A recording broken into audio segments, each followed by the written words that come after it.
You know, shaitan wants that you worry about the future. That you just keep worrying. What's my son gonna do? Is he gonna rebel? What's my daughter gonna do? What's my husband gonna do? What's my wife gonna do? And you keep worrying about other people and what they're gonna do and how they're gonna feel. Like you're in charge of them or you're in control of them. We're barely in control of ourselves. But we think we can control what everybody else around us is gonna do and what their future is gonna be, and we wanna control their future. You'll have a mother dying every day. Why isn't my daughter who's married, why isn't she having a baby? When is she gonna have a baby? When is she gonna have a baby? And she's calling her and saying, you know, Allah wants you to have a baby. Allah doesn't want her to have a baby, you want her to have a baby. I don't know what email you got from Allah that you told her. But this, in your mind, you just want these anxieties, worldly things that you want is all you think about for the future. I don't have it, I just worry about it. I don't know why I don't have it. And you're just consumed by that, completely consumed by that. It could be the most innocent of things, but shaitan wants you to be that way, because when you do that, you're not happy with what Allah has given you, number one. And you easily forget that the one in charge is Allah. And the one in control over everyone is Allah. I am actually not in charge of my children. Once they get to a certain age, what they do is between them and Allah. All I can be is an advice, that's all I can do. But their decisions are going to be theirs.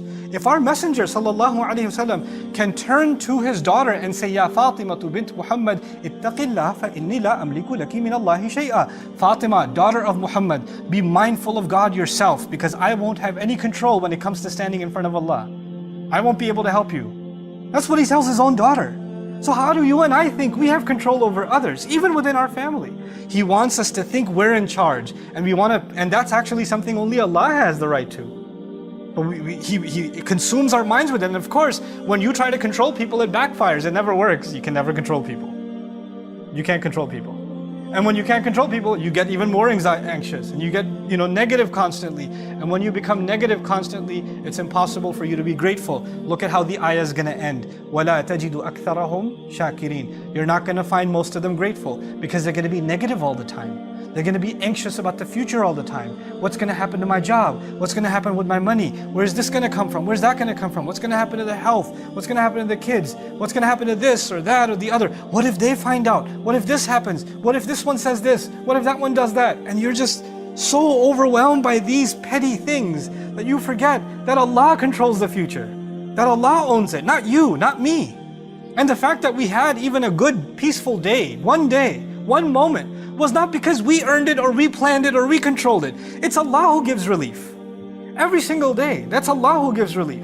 The fact that our bodies are still functioning and we're sitting here in the Friday prayer is Allah giving us relief. Allah giving us ability. And we forget that, and we think that we have to figure all the future out. We have to control all the outcomes. And that's one of the things shaitan wants, is to make you confused about thinking that you have something to do with the future.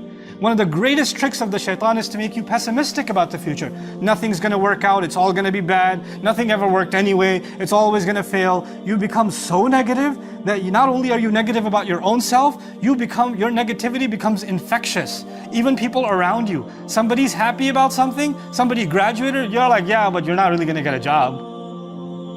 You just have to throw in some kind of negative, because, just our luck. Runs in the family, don't worry about it. And this is the pessimism of the devil. He wants that from you, because if a person is pessimistic, then how can they have pessimism and hope in Allah?